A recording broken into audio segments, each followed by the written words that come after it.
In the summer of 1999, 26-year-old John Eric Armstrong was honorably discharged from the U.S. Navy. He settled in Dearborn Heights, Michigan, with his wife and their new baby.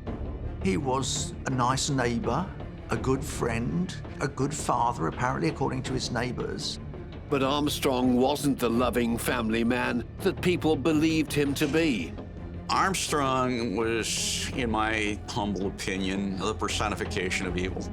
Armstrong was using the services of sex workers, many of whom he then brutally murdered. He's killed multiple women. It was natural to him. Only person that type of lifestyle that could be natural to is a monster. As more details emerged, police realized that these murders went far beyond their local area. You're talking Singapore, Hong Kong, and all these exotic locales that his boat traveled to while he was in the Navy. He's going to be one of the most prolific, well-traveled serial killers in history. John Eric Armstrong had gone global and been unveiled as one of the world's most evil killers.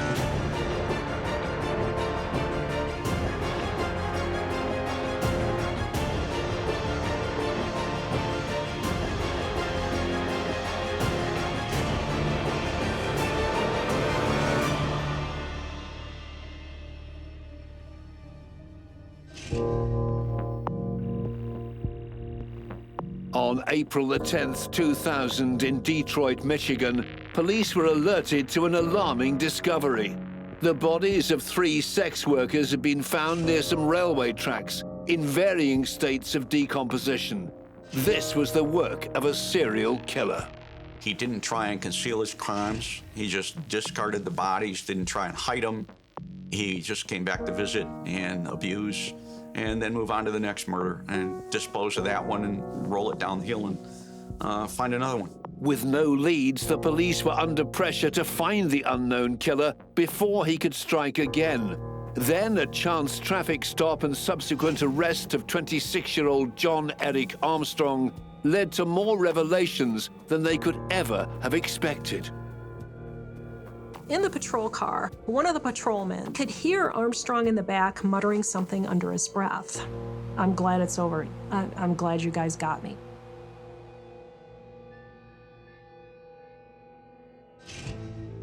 This killer's story begins on the southeastern coast of America. John Eric Armstrong was born on November the 23rd, 1973. Armstrong was born and raised in New Bern, North Carolina, and by all accounts had a very normal upbringing, very normal childhood. I think the most important point in his early life was the death of a younger brother, Michael, who died of sudden infant death syndrome at barely 2 months old. And this had an impact on the young John Eric Armstrong. Armstrong was 5 years old at the time, and at 5 years old, I'm not sure that children fully understand the concept of death and dying and perhaps how permanent it is.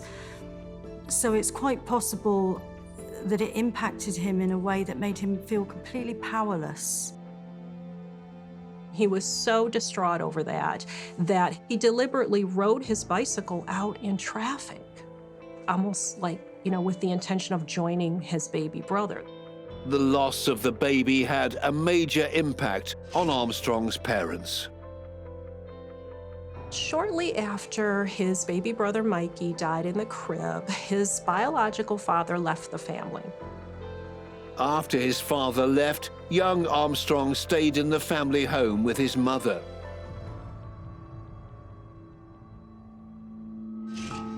Towards the end of the 1970s, Armstrong started school, and his classmates saw nothing unusual about him. The people who went to school with him, for instance, his fellow students, they saw him as just a normal kid. He was a little quiet. He seemed pretty meek. One person described him as aloof, but really nothing unusual about his childhood, nothing that would make someone ill at ease. Armstrong felt that he was kind of an underachiever and being bullied, and a lot of this behavior impacted him psychologically. We've got somebody whose whole identity is being formed around this victimhood, this powerlessness, the world is against me. And I think that internal anger, rage, revenge is more what drove him as he went into adulthood. There was a strange incident in his life.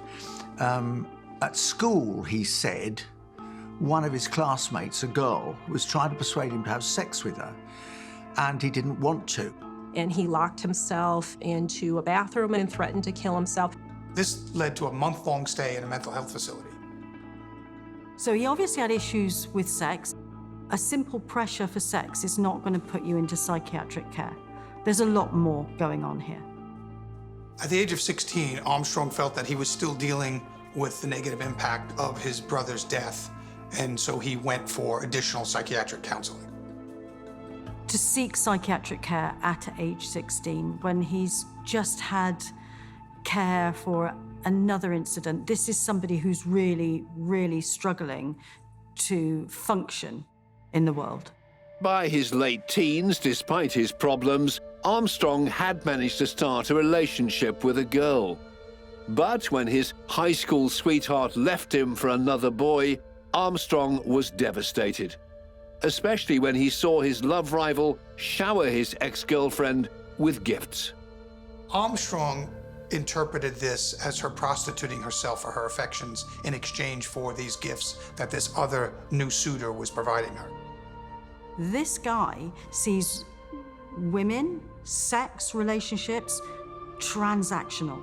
And even he said that this was like she was a prostitute. What an awful way to see relationships. In April 1992, when Armstrong was 18 years old, he signed up with the US Navy. He joined the military, which is, I don't think, an unusual thing for somebody like him who feels, like he needs to be in a big gang because he feels like the world's against him and he needs control and he needs power. Armstrong was assigned to the USS Nimitz aircraft carrier, then the largest sailing vessel in the world. Life aboard the Nimitz, it would be pretty exciting. It can go anywhere in the world and often did, and Armstrong would have enjoyed that life. He worked in the barber shop, it was said, and then he had one or two other jobs on the boat. And he had a good record, by all accounts, aboard the boat. Nothing really stood out. At one point, he was nicknamed Baby Doll. He had this very childlike face, this very innocent approach, which didn't really make him look like a grown-up man at all. Despite his youthful features, Armstrong was over 6 foot tall with a large build. It was while aboard the USS Nimitz that Armstrong met the woman he would go on to marry. After both being honorably discharged in 1999, the couple moved to Michigan to start their married life and raise their first child. And so they settled into a city in Metro Detroit, on the west side of Metro Detroit, called Dearborn Heights, and they lived with her parents for a while. Armstrong started working for a chain of retail stores, then later as a security guard, and then refueling airplanes at Detroit Metropolitan Airport. It seems like Armstrong may not have been able to find his way, at least vocationally, in a career. Those around Armstrong just saw him as any other guy in the neighborhood. One lady said, I used to get a ride home with him or a ride to work, and she said he was just the nicest guy. He was a nice neighbor, a good friend, a good father, apparently, according to his neighbors. And yet he had this completely other side, this classic Jekyll and Hyde approach, particularly to women.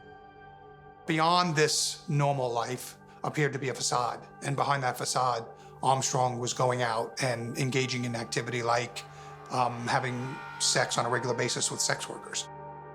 He has got a bad attitude, misogynistic attitude towards women, so I think we can kind of see where it's coming from with him. John Eric Armstrong wasn't the loving family man he was portraying to those around him. He was living a double life filled with dark secrets, one that would soon be exposed. Armstrong's preferred haunt for picking up sex workers was in downtown Detroit, around 10 miles from his family home. Unfortunately, prostitution has always thrived in Detroit, and the area of Michigan Avenue has always been a hot spot for prostitution. Kyle James Casares was a child when his mum, Kelly Jean Hood, began working on the streets in the 1990s. Kelly started taking drugs following the death of her father and was trying to fund her addiction through sex work. She was actually very close to my grandfather, and when he passed away, she couldn't deal with the pain. My mom, before the drugs and even after the drugs, was one of the most kind-hearted person you could ever meet. We were her world. She made sure we had a good childhood, as best she could, given what she could. It's, a very common motivation of sex workers is to engage in prostitution to raise money to support their drug habit. Despite his young age, Kyle worked out how his mum was earning the money to pay for her addiction. I was with her all the time, and I knew the people she hung out with, and I would just see them around the neighborhood and what they were doing, and I just connected the dots. I was worried, but it was nothing I can do. She was a grown woman, and she was my mother. I felt like I needed to protect her all the time. Kelly Jean Hood was one of many women selling sex in the Detroit area at the time. Natasha Olenichak was also working in the same area. I wasn't in the streets for the drugs. I was in the streets for money, fast money, seeing nice cars, clothes, mink coats, stuff like that. And I don't know, I just fell in the trap. I always had jobs and everything. I just wanted to do something to get quicker money, and I did. The nature of the industry means that sex workers often operate in secluded and dark areas, making them extremely vulnerable to predators. Sex workers are at a huge risk of serious harm and homicide. Mainly because of their accessibility. Sex workers are easy to get into a place on your own, no questions asked. And because they want the money, they'll go with you to a dark place where no one else is around. It is a very risky business. They're living a very high-risk life. One night in August 1999, Natasha was working a shift on the usual streets. Unbeknown to the sex workers in the area, there was a deadly predator on the loose, and he was out that night looking for his next victim. I was on 8 Mile Road. He was in a Jeep, and he circled one time, then he circled again. He pulled up, and he asked me for a date, and I said, yeah. And then I got in the truck. He was big. He was bald-headed at the time. He was tall. He wore glasses. Yep, and he was a big guy. He wasn't little. I didn't feel uncomfortable with him or anything, I wasn't nervous or nothing. Natasha was staying in a motel room close to the red light area, so the pair headed there. He got inside the room, and he just was feeling uneasy. He asked to use the bathroom. He used the bathroom. He came out, and he said, I just don't really feel right. I gotta leave. And he leaves. She goes into her room. A little while later, there's a knock on her door. She opens the door. It's that guy. I should have never opened the door. I should have just said, never mind. But I didn't think he was gonna come back. Opening the door to let the client back in turned out to be a decision that Natasha would soon regret. He came in, then that's when he slammed my door, and he was like, don't scream, don't yell, because that's when he had the knife, some sharp, big ones. And I was like, oh my God, you can have all my money, whatever. But the attacker wasn't interested in taking Natasha's money. He wanted to take her life. He said he was going to kill me. And I was like, don't kill me. I got kids. He came in with this knife at me. My neck, my eyes, my toes, my fingers. It just blood everywhere because he cut me. Then I was on the bed, like laying down. He had his body on me, and then he grabbed the telephone cord and wrapped it around my neck like 5 times and was like choking. The asphyxiation caused Natasha to pass out. When she regained consciousness, her attacker was gone. I ran out of the motel room and said, I need help, I need help. I was almost, this guy just tried to kill me, and then that's when the police came. The police interviewed Natasha, but her description of the attacker wasn't enough on its own. It's very difficult for the police to follow up on any kind of attack like this because there's so little to go on about who this person is. And after that happened, I said, I gotta get out of this. I had to get counseling and stuff because I got diagnosed with PTSD.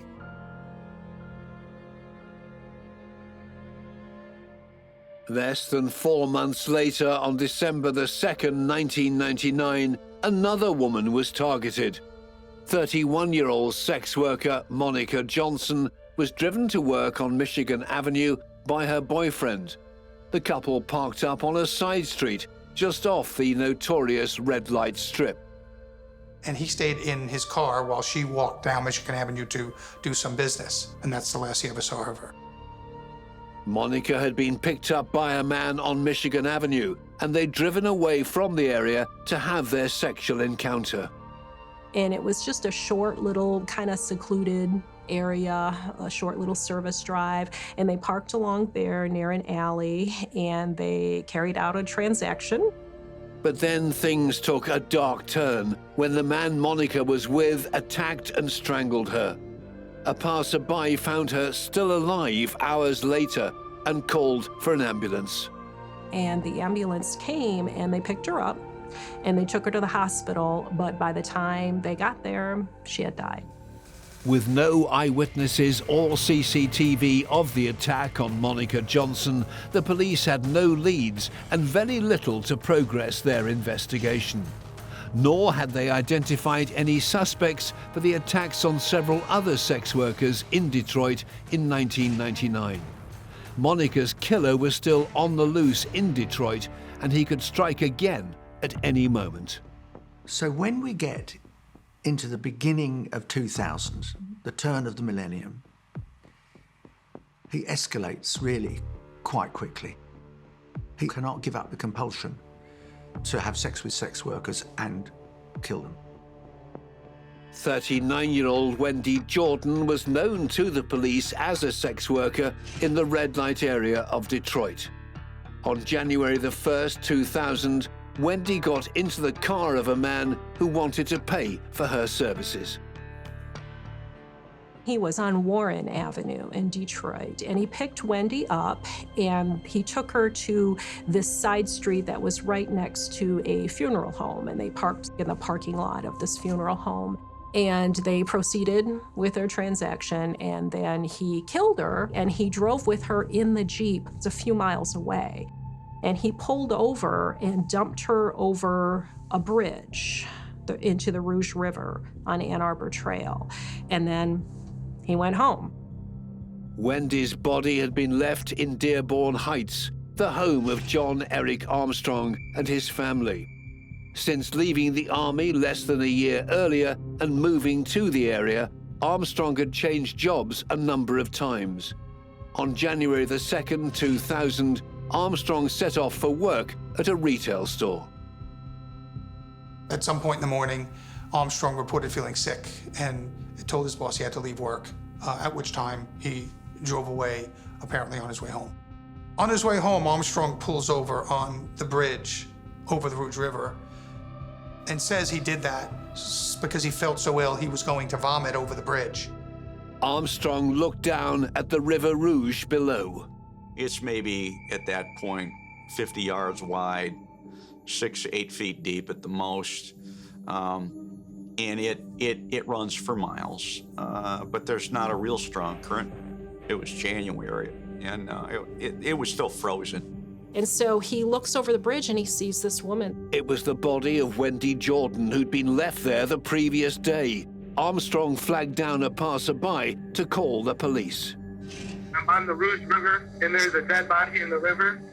I think she got raped. She's naked, got her clothes ripped off. He phones them up, and of course, the body is discovered. It is indeed Wendy Jordan. The police arrived at the scene, and Armstrong told them that he'd left work early because he was feeling ill and had been driving home. But the police regarded, and I quite agree with them, as most peculiar. He just happened to stop on the bridge, and he just happened to look over, and he just happened to see a body. Goodness me. I mean, it almost defies belief, doesn't it, to be honest? Detectives wondered if there was more to the discovery than Armstrong had told them. But if he was involved in any way, why would he have alerted the police? He said he could see a body floating in the river and it was all innocent. Why would he do that? It seems like it would go against everything that you think that he would do. You would think that he would want to get away with it. You think he'd want to stay under the radar. Based on the unusual nature of Armstrong being in that place at that time, the police bring him down for additional questioning to the police station, during which he maintains that he has no connection to this person. He didn't know who they are or why they were there, and he stuck to his story that he felt sick and left work. I leaned over to vomit, and then when I leaned over, my eye caught something, and I looked over, and there she was. It seems unusual that you picked the exact spot that would lead you to be looking over the edge where she was. Tell you right now, wasn't with her, never saw her, never seen her. I'm really sorry for not knowing anything, I guess. Not knowing anything? Or is there maybe some things that you want to tell us? But I didn't know her, she wasn't in the Jeep with me. And you just pulled up and you were going to throw up and she was laying down there? Yeah, I had to vomit. Yeah. Yes, I had to vomit. Armstrong had placed himself directly into the murder inquiry, but with no grounds to detain him, police let him leave. His account of what happened had raised their suspicions, and they decided to investigate Armstrong further. Dearborn Heights had him pegged. And they don't get a whole lot of homicides like Detroit does. And so they dug into this one, and they hung on. They followed him around. They even asked to search his car, which he consented to. So they did a forensic examination of his car, which they do tape lifts of, they try to see if there's fingerprints or DNA or blood inside the car. And one of the officers happened to notice in the search of the Jeep that he saw what he believed were little specks or residue that were gold in color that matched the shoes that Wendy was wearing. Within the car, there was forensic evidence that Wendy Jordan had been in it, which pointed even more conclusively to the fact that he'd not only known her, had her in the car, and thrown her out into the river. They got a warrant for his blood and saliva, and they did DNA testing, and then they did DNA testing from Wendy's body. Conclusive DNA evidence could give the police enough to link Armstrong to the murder of Wendy Jordan, but this wouldn't be a quick process. DNA really came onto the criminal investigation scene in the late 80s. So it was relatively new. They didn't have the technology that we have today to both get DNA and analyze even a good DNA sample. It could take months for the DNA results to come back. The police would have to wait for those before they could take any further action against Armstrong. And the prosecutor ordered him released until such time as they had the results from the DNA lab. At this point, the police look at Armstrong, and he's a former military service member who got out of the service and got a decent job and settled with a wife and family. And so his daily life doesn't seem to indicate, a killer. It would be an agonizing wait for investigators. Meanwhile, John Eric Armstrong remained free to roam the streets of Detroit. 3 months after Wendy Jordan's body was discovered, 42-year-old Wilhelmina Drain was on Michigan Avenue. She said she was trying to catch a bus home, and she was an older lady. A vehicle pulled up alongside her, and the man driving asked her if she needed a lift. And they start to travel along, and she instructs him how to take her home, which was north of Michigan. She lived like off Joy Road, and he traveled north.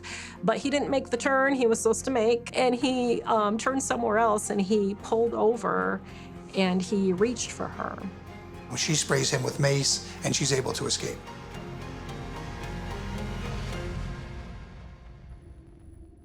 Five days later, on April the 7th, 2000, sex worker Devin Marcus survived an attack and reported the incident to the police.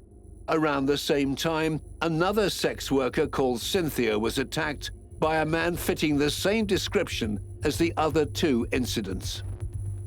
He left her for dead, but in fact, she wasn't dead. She survived.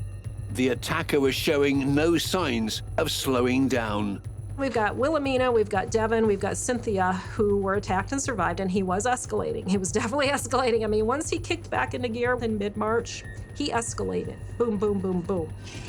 On April the 10th, 2000, the police received a phone call.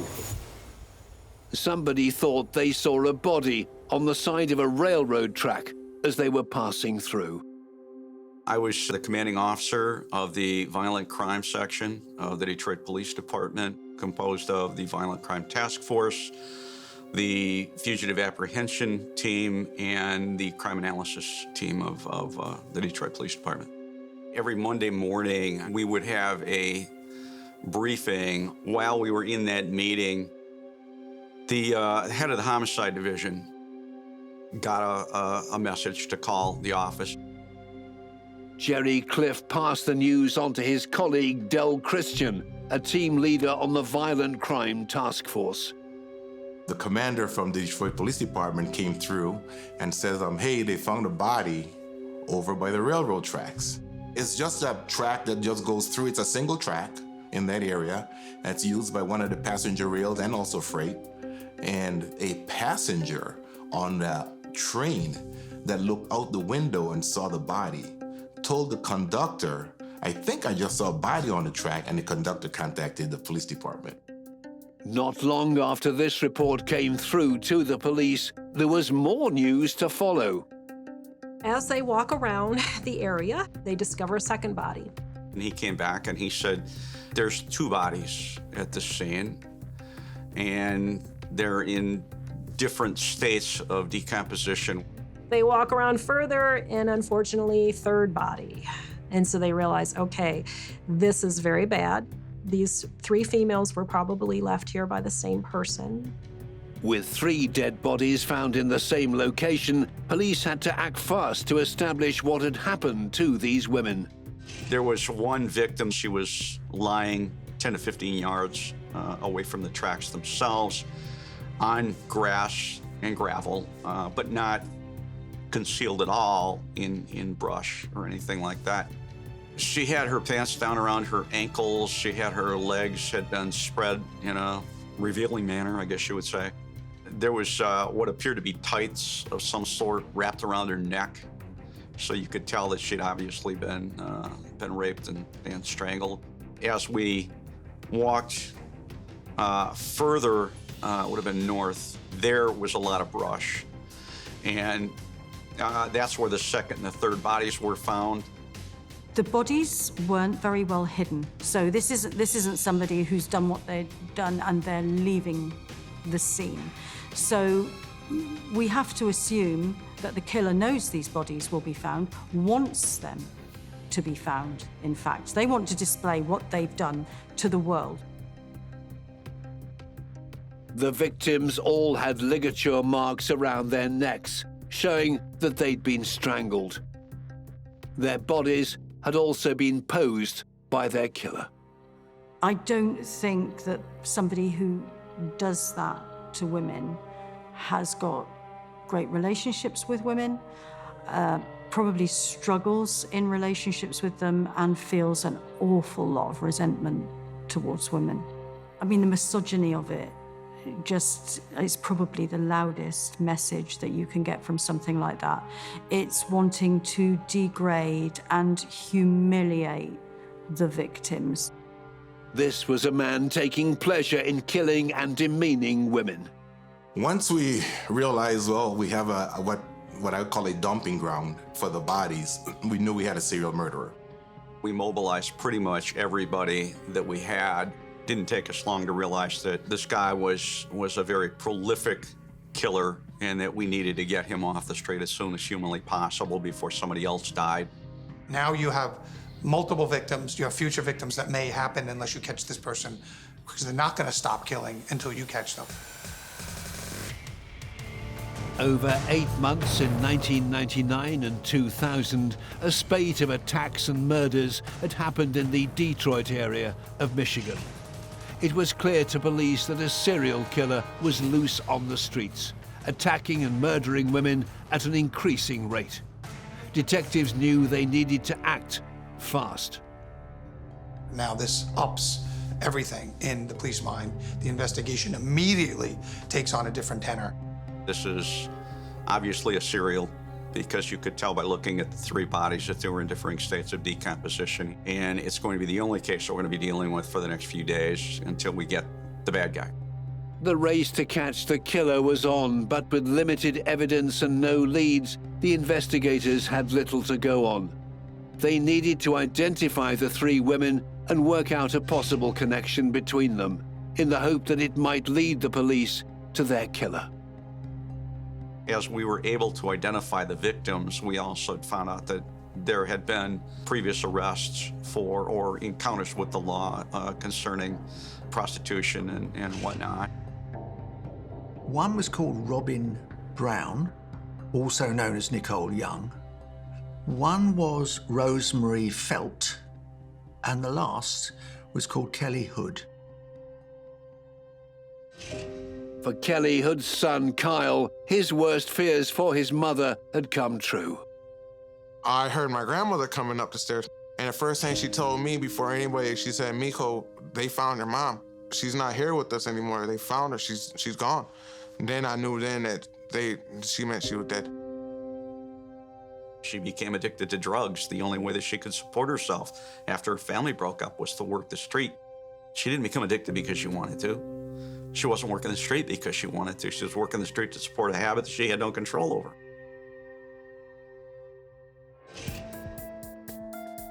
Police had identified the victims were all sex workers, but specialist help would be needed to track down their killer. FBI profilers got to work on building a picture of the offender. The profiler will come in, look at all the victims, look at the victimology, what commonalities among these victims, among the way they were posed, among the way they were killed, and maybe even if you can figure out the way they met the person that killed them. Looking at the crime, the FBI's Behavioral Science Unit suggested that the crimes had been committed by a white man, comparatively young, 25 to 30. They told us, you're looking at his successes. You need to look for a failure. And by that, they meant somebody got away. And if we could find that somebody, we would get a physical description, maybe a vehicle description, so on and so forth. Having identified the women as sex workers, police knew they needed to interview women in the red light area in the hope of getting much needed information. Well, from 2 or 3 of the girls that were interviewed, they mentioned that, yes, a guy tried to kill me. He was driving a Jeep. Another one said that he had a tiger tattoo on his arm, that he was a white male with reddish hair. Another one said he had a work shirt with the name Eric on it. The reports all seemed to point to the same offender. So we realized that the next thing that he would do is find another victim. In the hope of stopping the killer in his tracks, Detroit's Violent Crime Task Force set up covert surveillance on Michigan Avenue and the surrounding streets. Now you have potentially a predator hunting victims through this area, and you can't afford to miss them. We basically flooded the area with surveillance crews and detectives in plain clothes, not business suits, but, jeans and jackets, and basically patrolled looking for someone fitting his description. They didn't want the killer to realize that the police were onto him. Any suspicion they were looking for him could scare the killer off and prevent him from being caught. So during this time, in this area, an actual marked uniform patrol car noticed a car with a guy in it that might have matched the description of the profile. And so they do a routine car stop so they can identify him, get his driver's license, get his date of birth, run him through the system to see if anybody's looking for him. Who is this guy? The driver of the vehicle was John Eric Armstrong. Dearborn Heights were waiting for DNA results to establish a link to the murder of Wendy Jordan. But Armstrong was unknown to the officers in neighboring Detroit. He said he was coming home from work. Well, his work was in the other direction. He lived in Dearborn Heights. He worked over in that direction. He was a long way from home. Based on the matching description and Armstrong's story not adding up, police arrested him for further questioning. But before they could get to the station, there was a shock in store for the officers. The officers that are driving him hear him muttering in the back seat under his breath, and he's saying, kind of in a low voice, I'm just glad it's over. I'm glad you got me. He was taken straight down to the 5th floor police headquarters, and that's when the interviews began. As the officers talked to Armstrong, one of them leaned forward and put his hand on top of Armstrong's. He says, I just touched you. He says, I left my DNA on your body simply by laying my hand on yours. And that's when they began to explain to him, if you had anything to do with these murders and you touched them in any way, we're going to be able to tell. There is absolutely no way that you're going to plead that you didn't touch them if we get this DNA analysis that proves that you did. And all of a sudden, he just started, okay, I did it. Then he started making all of his confessions, and one right after another, a lot of confessions for several hours.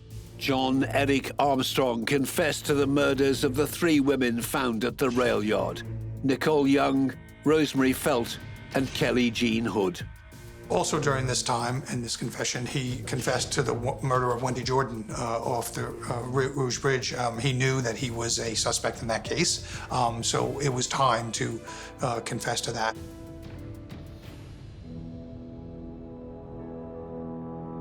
But Armstrong's confessions had only just begun.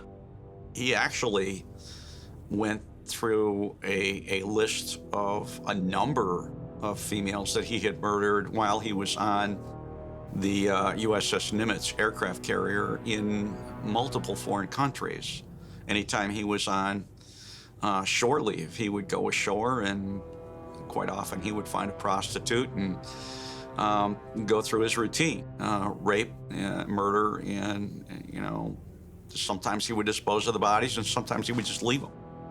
You're talking Singapore, you're talking, Hong Kong, and all these exotic locales that his boat traveled to while he was in the Navy.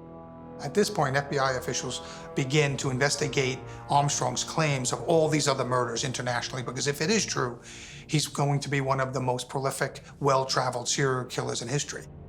And so they start to look into all of these things that he's telling them in other jurisdictions. Some of his descriptions aren't definitive enough, so when they look, the dates don't match up. It could be he's telling the truth, he just didn't give them enough details. In March 2001, 27-year-old John Eric Armstrong went on trial for the murder of Wendy Jordan at the Frank Murphy Hall of Justice in downtown Detroit. To the surprise of those involved in the investigation, and despite his earlier confessions, Armstrong changed his story. By the time he was brought up on charges and things were proceeding through the court system, he was maintaining his innocence. During the trial, DNA and forensic evidence was presented to the jury. fibers from Wendy Jordan's clothes had been found in Armstrong's vehicle, and the results of the DNA taken by the Dearborn Heights police had come back. The semen found inside Wendy's body was John Eric Armstrong's. And so in the case of Wendy Jordan, his attorney, one of the tactics he tried was that, okay, you got DNA evidence, and it's linked my client to Wendy Jordan. So yeah, they had sex that night, but it was consensual. And when he left her, she was alive. So somebody else killed her. The jury didn't believe this excuse. On the 3rd of April 2001, after a 2-week trial, John Eric Armstrong was found guilty of the first-degree murder of Wendy Jordan and given a life sentence. On the 18th of June 2001, he was also found guilty of the first-degree murder of Kelly Jean Hood and given another life sentence. She was a wife, a mother, a daughter, and she was a human being that deserved to live and deserved to come back from her addiction. If he didn't take her life, I know she would have came around, because everybody can overcome an addiction. On July the 4th, 2001, Armstrong pleaded guilty to the second-degree murder of Robin Brown, Rosemary Felt, and Monica Johnson. He was sentenced to an additional 31 years. Armstrong was never charged with the attack on Natasha Olenichak, but she is certain he was the man who attacked her in August 1999. He was wrong for doing what he's done, and period. I don't even know how someone could just be at home with their wife and killing women. How can you just go out and do that? Armstrong was taken to the G. Robert Cotton Correctional Facility in Michigan to serve his sentence. I've worked other serial investigations, and one of the things that you learn when you're doing that is serial criminals don't just stop. When and if they get back into polite society, they're going to start up all over again. If he could, he would still be doing it. If they let him out, he would do it again. Armstrong was, in my humble opinion, the personification of evil. He had no remorse whatsoever for what he was doing. He knew what he was doing was wrong. He knew he was taking lives. He was a manipulator. And he would do it until we stopped him. The lives that Armstrong took before being caught will always be remembered by their loved ones, who bear the pain to this day. My impression of John Eric Armstrong, he's just a monster. He's killed multiple women. So it was natural to him. Only person that type of lifestyle that could be natural to is a monster, plain and simple.